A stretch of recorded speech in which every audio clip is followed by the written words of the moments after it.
నమస్తే రమగారు. నమస్తే జయ. రమగారు, మనం దేవి శరన్నవరాత్రులు చేస్తూ ఉన్నాం కదా అమ్మవారివి. ఉమ్. మూడవ రోజు అమ్మవారికి అలంకరణ ఏ విధంగా ఉంటుంది, అలానే ఆవిడ పూజా విధానం, ఏ విధమైన నైవేద్యాలు మనం సమర్పించుకోవాలి? మూడవ రోజు శరణవరాత్రుల్లో మూడో రోజు అంటే మన నవదుర్గల్లో చంద్రఘంటాదేవి, శైలపుత్రి, బ్రహ్మచారిణి, మూడో ఆవిడ చంద్రఘంట. ఈవిడ ఘంటాకారంలో, అర్ధచంద్రాకారంలో ఉంటాడు కదా చంద్రుడు. అవునండి. ఆ చంద్రవంక ఘంటాకారంలో కనపడుతుందిట. గంటని ధరిస్తుంది అని చెప్తారు. ఈ అవతారాన్ని మనకి శ్రీశైలంలో అమ్మవారిగా వేస్తారు. భ్రమరాంబాదేవికి చంద్రఘంటాదేవి అలంకారం చేస్తారు. ఇక్కడ చంద్రవంక ఉంటుంది కదా, అక్కడ ఘంటాకారంలో ఉన్న చంద్రుడు ఉంటాడనమాట. ఈవిడ ఏంటంటే ఎప్పటిది ఈ స్వరూపం, శివపార్వతుల వివాహం.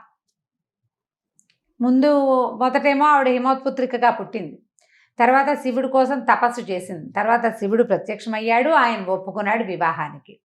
మీరు వివాహానికి శివుడు తరలి వచ్చేట భూతగణాదులతోటి. ఓహో. తరలిస్తే భూత ప్రేత పిశాచాలన్నీ, ఆయన శ్మశానవాసి కదా, ఆయన స్వస్వరూపంతో వచ్చేసాడు. మెడ చేతుల నిండా సర్పాలు, తర్వాత గజాజనము వ్యాఘ్ర చర్మాలు ధరించి భూతప్రేత పిశాచాలన్నీ, ఆ గణాలు అవన్నీ ఎట్లాంటి ఒక శబ్దాలు, వాటిని చూసేసరికల్లా వీళ్ళ అమ్మగారు హిమవత్పర్వతం యొక్క భార్య మేనాదేవి స్పృహ పడిపోయింది భయంతో. ఇలాంటి వాడికి ఇస్తున్నాం పిల్లని అనిపించేస్తుంది కదా. పడిపోయేసరికల్లా అప్పుడు అమ్మవారు ఒక సాత్విక స్వరూపంతో శివుడి దగ్గర కనిపించిందట. ఈ చంద్రకంఠ స్వరూపంతో కనపడి సర్వాంగ సుందరమైన పెళ్లి కుమారుడిగా వచ్చి నన్ను వివాహం చేసుకో, నన్ను అట్లా చేపట్టమని అడిగిందట. ఆ వెళ్ళిన స్వరూపం పరమాద్భుత సౌందర్యవంతమైన స్వరూపం అట. చంద్రఘంటాదేవి చాలా అత్యద్భుతమైన సౌందర్యవంతమైన రూపం. ఆమెని ధ్యానించిన వాళ్ళకి, పూజించిన వాళ్ళకి అసలు ఆయుధ భయం ఉండదు. ఆవిడ ఆ స్వరూపంతో యుద్ధం చేసినప్పుడు గంట మోగుతుందట. ఆవిడ వస్తోందని చెప్పడానికి ఘంటాధ్వని వినిపిస్తుంది అనమాట. రాక్షసుల గుండెల్లో రైలు పరిగెడతాయి అనమాట ఆ శబ్దం వింటే. అలాంటి అత్యద్భుతమైన స్వరూపం అన్నమాట.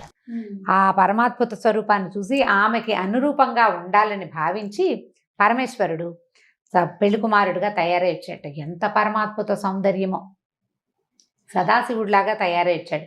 ఈ వెనకాలన్న ప్రమథగణాలన్నీ కూడా స్వరూపాలు మార్చుకున్నాయి.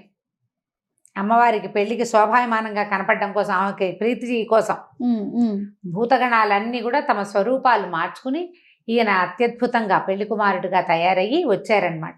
అప్పటి స్వరూపం. చంద్రఘంటాదేవిని కనుక స్మరిస్తే వాహనాల్లో, ప్రయాణాల్లో భయం ఉండదు. తర్వాత జంతువుల వల్ల, ఆయుధాల వల్ల భయం ఉండదు. చాలా తొందరగా మనకి వశం అవుతుందట ఆవిడ. ఆమెకి అలాంటి అమ్మవారిని పూజించేటప్పుడు మామూలుగా దసరా నవరాత్రుల్లో కూడా మనం ఎట్లా పడితే అట్లా ఉండకూడదు. చాలా శుభ్రంగా చక్కగా అలంకరించుకుని కూర్చుని పూజ చేసుకోవాలని చెప్తారు. సర్వాలంకారాలతోటి కూర్చుని పూజించాలి అమ్మవారిని. మామూలు పూజల్లో సాధారణంగా ఏం చేస్తారు, పొద్దునే ఏదో తలస్నానం చేసి జుట్టు ముడేసుకుని తడి పొడి తలతోటి తల పెట్టుకుని పిడప తీసి పక్క పెట్టి కొద్దిగా మడిచేసి అలా కూర్చుంటారు, ఏదో చీర కట్టుకుంటారు. అట్లా కాదు. అమ్మవారి పూజలు చేసే 9 రోజులు చక్కగా అలంకారం చేసుకుని, తలకాయ శుభ్రంగా దువ్వుకుని, తలలో పువ్వులు పెట్టుకుని, మెడలో సువాసన చిహ్నాలైన నగలన్నీ ధరించి చక్కగా అలంకరించుకుని పూజిస్తే ఎక్కువ ప్రసన్నంగా ఉంటుంది. అమ్మవారికి సర్వసౌందర్యంగా కనపడితే చాలా ఇష్టం. సాధకులైన వాళ్ళు సౌందర్యవంతంగా అలంకరించుకోవాలి. పూజ చేసుకునే వాళ్ళు కూడా చక్కగా శుభ్రమైన బట్టలు కట్టుకోవటమే కాదు, చక్కగా బొట్టు కట్టుగా తీరుగా ధరించి పేరంటానికి వెళ్ళినట్టుగా తయారవ్వాలి. అట్లా కూర్చుని పూజ చేసుకోవాలన్నమాట. చంద్రఘంటాదేవికి అటువంటి అలంకారాలు ఇష్టమట. అయితే ఇప్పుడు మనకి విజయవాడలో ఏంటంటే ఈరోజు గాయత్రి మాత స్వరూపంలో అమ్మవారిని అలంకరిస్తారు. గాయత్రి మాత అంటే 5 ముఖాలు ఉంటాయి. గాయత్రి మంత్రాధిష్టాన దేవత. అమ్మవారి యొక్క స్వరూపము అని చెప్పడానికి వీల్లేదు. సూర్యమండలాంతర్వర్తిగా ఉండేటువంటి శక్తి ఆవిడ. 5 ముఖాలు ఉంటాయి. ముక్తా విద్రుమ హేమనీల ధవళ ఛాయలు అని చెప్తారు. ముత్యపు రంగు, పగడపు రంగు, బంగారపు రంగు, నీలము, ధవళము, తెలుపు, ఈ 5 రంగుల్లో 5 ముఖాలు ఉంటాయి. పంచముఖంగా ఉంటుంది. ఈ గాయత్రి యొక్క మంత్రం 24 అక్షరాలు ఉంటాయి. ప్రతి అక్షరానికి ఒక్కొక్క దేవత ఉంటారట. 24 మంది దేవతల యొక్క శక్తి ఈ మన గాయత్రి యొక్క మంత్రం. సాధారణంగా చెప్తారు, న గాయత్రి పరో మంత్ర నమాతు పరదైవతం అని. గాయత్రిని మించిన మంత్రమే లేదు, అమ్మని మించిన దైవం లేదు. గాయత్రి మహామంత్రం. అంటే ఎవరికైతే గాయత్రి ఉపదేశం ఉంటుందో వాళ్ళు గాయత్రి చేయకుండా ఏం చేసినా ఫలితం ఉండదు. ఒట్టి గాయత్రి చేసుకున్నా కూడా పరమాద్భుతమైన ఫలితాలు లభిస్తాయి. గాయత్రి మంత్రం సంధ్యోపాసన చేసేటప్పుడు చెప్తారు, యదహనాత్ కురుతే పాపం తదహనాత్ పరిముచ్యతే అంటారు. ఏ రోజు చేస్తే పాపం ఆ రోజే పోతుంది. గాయత్రి చేసేవాడికి పగలు చేసిన పాపం పగలు, రాత్రి చేసిన పాపం యద్రాత్ర్యాత్ కురుతే పాపం అని చెప్తారు. రాత్రిపూట చేయబడిన పాపం రాత్రే పోతుంది. గాయత్రి ఉపాసన చేసేవాడికి అంత అమోఘంగా ఉంటుంది.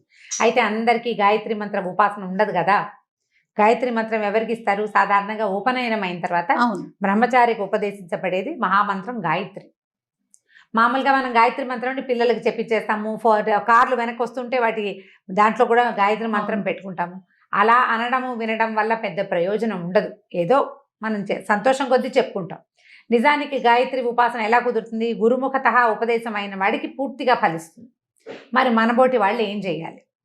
ఉదయాన్నే లేచి సూర్యోదయ కాలంలో సూర్యుడిని చూసి నమస్కరించాలి. ఆ ఉదయకాల సూర్య నమస్కారము గాయత్రి మంత్రంతో సమానం. ఆ సూర్యమండలంలోనే ఉంటుంది అమ్మవారు. ప్రతివాడు గాయత్రిని ఉపాసించవచ్చు. ఈ రకంగా సూర్యమండలాంతర్వర్తిగా ఉంటుంది ఆవిడ. ఆ సూర్యుని యొక్క ప్రభ, ఆ శక్తే గాయత్రి. మాకు ఉపదేశం లేదు, ఉపదేశం ఉన్న వాళ్ళు అదృష్టవంతులు, మాకు లేదు లాంటి భావాలకు లోను కాకూడదు. ఒక్కొక్కరికి ఒక్కొక్క అవకాశం ఇచ్చింది మనకి అమ్మవారు. ఉపదేశం చేసుకోగలిగిన వాడు ఉపదేశం చేసుకుంటాడు. దాన్ని కూడా నిలబెట్టుకోలేని వాళ్ళు ఎంతమందో ఉంటారు. అది కూడా సరిగ్గా చెయ్యరు. వాళ్ళ కర్మానుభవం వాళ్ళకి సహకరించదు అనుకో, దానికి మనం ఏం చెప్పలేకపోతాం. కానీ ఉపదేశం ఉన్నవాళ్ళు తప్పకుండా గాయత్రి చేసుకోవాలి. ఉపదేశం లేని వాళ్ళు ఇట్లా గనక సూర్యోపాసన, సూర్యుడి ఉపాసన ఏం చెయ్యొద్దు. పొద్దున్నే నిద్రలే తొలి నమస్కారం సూర్యుడు ఉదయిస్తున్న సూర్యబింబానికి నమస్కరిస్తే అమోఘమైన ఫలితాలను ఇస్తుంది గాయత్రి మాత. ఈ గాయత్రి మంత్రాన్ని గురించి ఒక అద్భుతమైన కథ ఉంది మనకి దేవి భాగవతంలో, చెప్పుకుందాం. అది అమ్మవారికి ఈరోజు నివేదన కొబ్బరన్నము పాయసము పెడతారు. కొబ్బరితోటి అన్నం అంటే కొబ్బరి పాలు పోసి అన్నం ఉండి పైన తిరగమాత వేసుకుని కొంచెం కొబ్బరి వేసుకునేది ఒకటి. అట్లా కాకుండా మనం పులిహోరలాగా అన్నం వండేసుకుని తెల్లటి అన్నం, దాంట్లో మనం తిరగమాత పులిహోర పోపులాగా పోపు వేయించుకుని కొబ్బరి కూడా అందులో వేసి వేయించేసి అది ఎత్తి అన్నంలో కలుపుకోవటం. అది కొబ్బరన్నం. రెండోది పాయసము, బెల్లం వేసి కానీ పంచదార వేసి కానీ పాలు పోసిన పాయసాన్ని, ఈ రెండు నైవేద్యాలని మనకి అమ్మవారికి ఇక్కడ గాయత్రి మాతకి అదే పెడతారు. చంద్రకంఠాదేవి కూడా అదే నైవేద్యాన్ని సమర్పిస్తారు. మన అలవాట్లను బట్టి ఇళ్లలో పద్ధతులు, పెద్దవాళ్ళ ఇళ్లలో అనుచానంగా చేసేవి. ఒకవేళ మనకి ఈ పని చేయడానికి పెద్దగా శక్తియుక్తులు లేవు, మన ఇంట్లో ఉండే పళ్ళో ఫలము కొద్దిగా అంత అన్నము బట్టి అన్నము పంచదార నెయ్యి వేసి కాస్త ఉప్పు బెల్లము నెయ్యి వేసో పూలగము పాలు పంచదారను, లేకపోతే మన వడపప్పు పానకము, అలా ఏదో ఒకటి నివేదన చేసుకుని గాయత్రికి సంబంధించిన అష్టోత్తర శతనామావళి దొరుకుతుంది. గాయత్రి అష్టోత్తర శతనామావళి చదువుకోవచ్చు ఈ రోజున. అయితే గాయత్రికి సంబంధించిన కథ చెప్తాం. పూర్వం అరుణుడు అని ఒక రాక్షసుడు ఉండేవాడు. అరుణుడు. అయితే వీడేంటంటే రాక్షసుడే కానీ వాడు గాయత్రి ఉపాసకుడు. ఉపదేశం అయిన తర్వాత ఆ మంత్రాన్ని విడవలేదన్నమాట. ప్రచండంగా చేసేవాడు. త్రికాలాల్లోనూ సహస్ర గాయత్రి చేసేవాడు. పొద్దున మధ్యాహ్నం త్రిసంధ్యల్లోనూ సహస్ర గాయత్రి. మహా పవర్ఫుల్గా ఉంటారు వాడు. అతను ఏం చేశాడంటే బ్రహ్మదేవుడిని గూర్చి తపస్సు చేయటం మొదలుపెట్టాడు. తపస్సు చేస్తే బ్రహ్మదేవుడు ప్రత్యక్షమయ్యాడు. ఇట్లా ఉపాసన ఉన్నవాడికి తొందరగా ప్రత్యక్షం అవుతాడు. బ్రహ్మదేవుడు అడిగాడు, నీకేం కావాలని అంటే నాకు మరణం లేకుండా వరం కావాలని అడిగాడు. బ్రహ్మదేవుడు ఒప్పుకోలేదు, అది కుదరదు, వరాంతరం అడుగు ఏదైనా, పుట్టిన వాడి ప్రాణి గిట్టక తప్పదు, రాక్షసులకి మానవులకి మరణం తప్పదు, అమరులు కాదు మీరు, వేరే వరం కోరుకోమంటే బాగా ఆలోచించాడు. మామూలుగా సాధారణంగా ఎలా ఉంటాయి జీవాలు, అయితే 2 కాళ్ళు ఉంటాయి లేకపోతే 4 కాళ్ళు ఉంటాయి కదా. అందుకని ద్విపాత్తులు చతుష్పాత్తుల వల్ల మరణం లేకుండా వరం అడిగాడు. 2 కాళ్ళు ఉన్న వాళ్ళు ఎవ్వరి వల్ల మానవులు కాదు, దేవతలు కిన్నరులు కింపురుషులు గంధర్వులు అందరికీ 2 కాళ్ళు ఉంటాయి, వాళ్ళతో నో మరణం. ఇక జంతువులు పుల్లు సింహాలు లేళ్ళు గాడిదలు కుక్కలు అన్నీను ఏనుగులతో సహా జిరాఫీలు ఒంటెలు తీసుకుని 4 కాళ్ళు ఉంటాయి. 4 కాళ్ళు చతుష్పాత్తుల వల్ల కూడా నాకు మరణం లేదు, లేకుండా మరణం ఇవ్వు అని అడిగాడు. చక్కగా మరి ఏం చేస్తాడు, ఒప్పుకున్నాడు కదా, ఒప్పేసుకున్నాడు బ్రహ్మదేవుడు. సరే బాగుంది. ఎప్పుడైతే ఇది వచ్చేసిందో వరగర్వం, అప్పటిదాకా ఇతను ఉపాసకుడు, మహాద్భుతమైన వినయ సంపదనిచ్చే గాయత్రి ఉపాసన. అక్కడి నుంచి బ్రహ్మదేవుడి కోసం చేసిన ఇన్ని వేల సంవత్సరాల తపస్సు. సాధారణంగా ఏంటంటే ఎవరికైనా కూడా ఇక్కడ మనమే ఉన్నాము అన్న భావన రాగానే వాళ్ళు ఇంకా ఆగలేకపోతారు. అవును అవును. వరగర్వం అప్పటికి ఇప్పటికీ అదే ఉంది జయ, ఏం మార్పు లేదు. అవును రమ్మగారు. మనం పైకి వెళ్ళాము అని అనంగా అనుకోగానే వీడి కొమ్ములు వచ్చేస్తాయి. అందులో మనుషులు రాక్షసులు ఎవ్వరూ అతీతులు కాదు ఆ భావాలకి. ఇప్పుడు ఈ రోజుల్లో అయితే మరీ ఇంత వస్తే చాలు చాలు. అది ఎప్పుడు ఉంది. వీళ్ళు ఇంతంత తపస్సులు చేసి వాళ్ళకి మనకు అంత ఏం అక్కర్లేదు, కొద్దిగా 10 రూపాయలు చేతికి అందితే చాలు, వచ్చేస్తుంది మనకి. కాస్త మంచి పేరు వస్తే చాలు. నిలబెట్టుకోలేకపోతారు. ఆ యాటిట్యూడ్ని పోగొట్టుకోవటమే చాలా కష్టం చేయాలి. దాన్ని దాటలేకపోతారు. అది దాటేరా మహానుభావులైపోతారు వాళ్ళు. రాక్షసులు కూడా కొద్ది మంది దాన్ని దాటిన వాళ్ళు ఉన్నారు. ఇంత వరం లభించినా కూడా దాన్ని ఆ గొప్పని అణిచి భగవత్ సాన్నిధ్యాన్ని కోరుకున్న వాళ్ళు కొంతమంది ఉన్నారు. కొంతమంది కనపడతారు, సాధారణంగా కనిపించరు. మనకి కథల్లో కనపడతాయి. ఈసారి సందర్భం వచ్చినప్పుడు చెప్తాను ఈ మాట. అయితే ఈ అరుణుడు ఏమయ్యాడు, క్రమంగా బాగా బలిసిపోయాడు అనమాట. బలం పెరిగిపోయింది అతనికి. ఇక దేవతల మీద యుద్ధం ప్రకటించాడు. పాతాళము భూలోకము జయించేశాడు, స్వర్గారోహణ చేసేసాడు. ఇహ స్వర్గం మీద పడ్డాడు. దేవతలంతా పారిపోయారు తలా ఒక పక్కకి. అతన్ని జయించలేకపోయారు వాళ్ళు. జయించలేక ఏమనుకున్నారు, అందరు కలిసి బ్రహ్మదేవుడి దగ్గరికి వెళ్ళారు. మాకు ఏదైనా చెప్పునైనా చెప్పండి, నేనేం చెప్తాను. వరం అడిగాడు, ఇచ్చాను. వాడికి 2 వరాలు ఉన్నాయి. ఒకటి ద్విపాత్తుల నుంచి మరణం లేదు, 2 చతుష్పాత్తుల నుంచి మరణం లేదు. మీరు ఏం చేసినా కుదరదు. దేవతలను అందరినీ పిలుచుకెళ్ళారు యుద్ధానికి. పిలుచుకెళ్తే ఎవరెవరిని, బ్రహ్మ విష్ణు మహేశ్వరులను కూడా పిలిచారు. అందరూ యుద్ధం చేశారు, ఎవరు ఏమీ చేయలేకపోయారు. వాడిని వాళ్ళ వల్ల కాలేదు. అంతే కదా. ఈ వెధవ యుద్ధం మేము చేయము, మీ చావు మీరు చావండి, మా ఇళ్ళకి ఎవరు రారు కదా అని ముగ్గురు కాస్త వెళ్ళిపోయారు. వాడు వెళ్ళిపోయారు. బ్రహ్మదేవుడు ఆయన లోకానికి వెళ్ళిపోయాడు. అది ఎవరికీ కనపడదు. ఏ రాక్షసుడు బ్రహ్మదేవుడి మీద యుద్ధానికి వెళ్ళడు. తాతయ్య వరాలు ఇవ్వాల్సిన వాడు, అంతే. పోట్టాడగలడు, యుద్ధానికి వెళ్ళడు. అక్కడి నుంచి పరమేశ్వరుడు రాక్షసులకేమో పరమదైవతం శివుడే కాబట్టి ఆయన జోలికి ఎవరు వెళ్ళరు. ఆయన దగ్గర నుంచి లాక్కునేందుకు ఏముంది, అదే కదా, ఏమీ లేదు. ఇక మిగిలిన వాడు 3వ వాడు హరి, శ్రీ మహావిష్ణువు. ఆయన హరిహరాదులకు ఎవరికి కనపడ్డు, తనకు కూడా తను కనిపించకుండా ఉంటాడు. రాక్షసులకి కనపడ్డు. వాళ్ళు ఆయన పట్టుకోలేరు. ఆయన ఎక్కడ ఉంటాడో తెలియదు. ఎందుకంటే ఆయన సర్వాంతర్యామి. ఒక ప్లేసు అని లేదు. వీళ్ళు ముగ్గురు కాస్త వెళ్ళిపోయారు. నిన్ను మేమేం చేయలేము అని. ఈ దేవతలంతా బతిమలాడారు బ్రహ్మని, ఏదైనా ఉపాయం చెప్పంటే బ్రహ్మదేవుడు చెప్పాడు, కాదు పరాశక్తిని అడుగుదాం. వీళ్ళు ముగ్గురు వెళ్ళిపోయారు. ఎవరి వల్ల వీళ్ళు ముగ్గురు పుట్టారో వాళ్ళేమో వెళ్ళిపోయారు. ఇప్పుడు మనకు ఎవరు చెప్పగలరు దీనికి సమాధానం? అందుకని అందరూ కలిసి అమ్మవారిని ప్రార్థించారు. ప్రార్థించి చాలా అడిగారు, మమ్మల్ని రక్షించు, మమ్మల్ని కాపాడంటే. అప్పుడు ఆవిడ ఏం చెప్పిందంటే, వాడికి ప్రధానమైన శక్తి గాయత్రి, అది తీసేయండి వాడి దగ్గర నుంచి. అది పక్కకి వెళ్ళిపోతే వీడిని జయించడం సులువు. ఇక వాడి మరణం అంటారా, వాడి దాని సంగతి నేను చూస్తానని. గాయత్రిని తప్పించాలి. వాడి దగ్గర గాయత్రి ఉన్నంతకాలం అమ్మవారు కూడా వాడిని ఏమీ చేయలేదు, చెయ్యదు. అక్కడి నుంచి వీళ్ళంతా ఆలోచించుకుని తమలో తెలివిగల వాడైన బృహస్పతిని పంపించారు. ఎక్కడో అరుణుడు సంధ్యోపాసన చేసుకుంటున్నాడు గంగానది ఒడ్డున కూర్చుని. వీడు ఇంత యుద్ధం చేస్తాడు కానీ ఉపాసన మానుడు, త్రికాలాల్లో సంధ్యావందనం మాండు. ఆ సంధ్య పరుచుకుంటుంటే ఇది బృహస్పతి వెళ్ళి పలకరించాడు. వీడెందుకు మన పలకరిస్తున్నాడని వాడు ఆశ్చర్యపోయాడు. అరుణుడు ఆశ్చర్యపోయి అడిగాడు, ఏమిటి నువ్వు ఇక్కడికి వచ్చావంటే, అదేమిటి మన ఇద్దరం ఒకళ్ళం ఒకటే సమానము, నీకు గాయత్రి ఉపాసన ఉంది, నాకు గాయత్రి ఉపాసన ఉంది. నీకు గాయత్రి మంత్రమే కదా నీ మంత్రం, నా మంత్రం కూడా గాయత్రి మంత్రం. దానివల్ల నేను గురువునయ్యాను. నాకు గురుస్థానం ఎలా వచ్చింది? గాయత్రి ఉపాసన వల్ల వచ్చింది. కాబట్టి మన ఇద్దరం సోదర తుల్యులము అన్నాడు. నేను కొండు మండిపోయింది అరుణుడికి. వీడిగా నేను సమానం ఏమిటి? వీడు నేను సమానం ఎలా అవుతాం? నేనేమో బ్రహ్మదేవుడి దగ్గర వరం పొందా, నాకు మరణం లేదు. వీడు అమృతం తాగి వీళ్ళు తెచ్చుకున్నారు. ఆయన అమృతం తాగక్కర్లేకుండానే నాకు అవధ్యుడుగా, అసలు మరణం లేనివాడిగా ఉన్నాను నేను. పైగా ఈ మొత్తం భూమి ఆకాశాలని ఏకం చేసి మొత్తం ఒడిసి పట్టేశా. వీడు నేను ఓడించిన ఒక లోకంలోని ఒక రాజు యొక్క గురువు. మేమిద్దరం సమానం ఎలా అవుతాం? మమ్మల్ని ఇద్దరిని సమానంగా చేస్తున్నది ఏది? గాయత్రి. మానేస్తాను నేనని మానేశాడు. ఓరిని పిచ్చోడు మానేశాడు.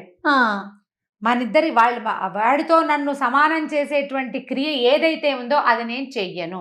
వాడితో మానిపించాలి కానీ తెలివితేటలు. నేను చేసేది నువ్వు చేయడానికి వీలేదు, నోరు మూసుకో అని అనాల్సింది. అనలేదు.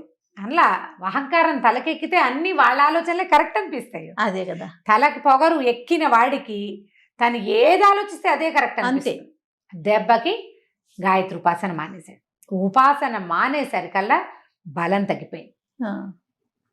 బృహస్పతి భలే తెలివిగా చేశాడు. అక్కడి నుంచి ఏమైంది? దేవతలు యుద్ధం ప్రకటించారు. నీ మీదకి మేము వస్తున్నామని. వీళ్ళు నన్నేం చేస్తారు, నాకు ఎలాగో మరణం లేదు, నేను గాయత్రి మానేశానన్న భయం లేదు వాడికి. జయించేశానన్న బాధ, ఆ ధైర్యంతో ఉన్నాడు. అక్కడి నుంచి ఏమైంది? వీళ్ళకి దీనికి సహాయంగా అమ్మవారు వచ్చింది. అమ్మవారు వచ్చి నిలబడేసరికల్లా ఆమె ఇట్లా కళ్ళు మూసుకుని ఒక్కసారి కళ్ళు తెరిచేసరికి కొన్ని వేల భ్రమరాలు పుట్టుకొచ్చినాయట. భ్రమరం అంటే తుమ్మెద. షట్పది అంటారు దాన్ని. షట్పది అంటే 6 కాళ్ళు ఉంటాయి దానికి. ద్విపాత్తు కాదు, చతుష్పాత్తు కాదు, షట్పాత్తు. ఇది 6 కాళ్ళు ఉంటాయి దానికి. ఇట్లా ఉంటాయి కాళ్ళు. అవునవునవునండి. ఈ 6 పాదాలు ఉన్నటువంటి కొన్ని లక్షల తుమ్మెదలు అమ్మవారి చెవుల నుంచి పుట్టినాయి. భ్రామరీ శక్తి. ఆ ఒక్కసారి ఆ తుమ్మెదలన్నీ కలిసి ఈ వీడి మీద పడిపోయింది. ఈ మొత్తం సైన్యంలో ఉన్న వాళ్ళందరినీ నెత్తురు పీల్చేసినాయి అవి. అతనికి సంధ్యోపాసన ఉండుంటే అతని దగ్గరికి వెళ్ళేవి కాదు. అది ఎందుకంటే సంధ్య ఉపాసన చేసేటప్పుడు అంటారు. ఓం అనుకుని చూడండి నోట్లో. అవునవును. అనుకోగానే మనకి లోపలంతా తిమ్మిరి ఈ చెవుల్లో వినపడుతుంటుంది, బ్రెయిన్లోకి వెళ్ళిపోయింది. ఓంకారము భ్రామరీ నాదం. భ్రమర నాదం ఎలా ఉంటుందంటే, ఓంకార నాదం మన లోపల భాగాల్లో ఏ వినపడుతుంది అని వినిపిస్తే ఆ శబ్దం భ్రమరనాదం. ఈ వీటిని జయించగలిగే నాదం అతనిలో ఉంది. దాన్ని చెడగొట్టేసుకున్నాడు. దాంతో ఇవన్నీ వెళ్ళి అతని మీద పడ్డాయి. ఒక్క దెబ్బకి మొత్తం సైన్యం అంతా తల్లకిందులైపోయింది. అతను ఈ చతుష్పాత్తుల కాదు, ఈ షట్పాత్తుల యొక్క దాడికి మరణించాడు. అతను కోరుకున్నాడు అంతే. ఆ కోరుకున్న మరణంతో అప్పటి నుంచి అమ్మవారికి భ్రామరిగా పేరు పడింది. ఆమె యొక్క రూపమే భ్రమరాంబ.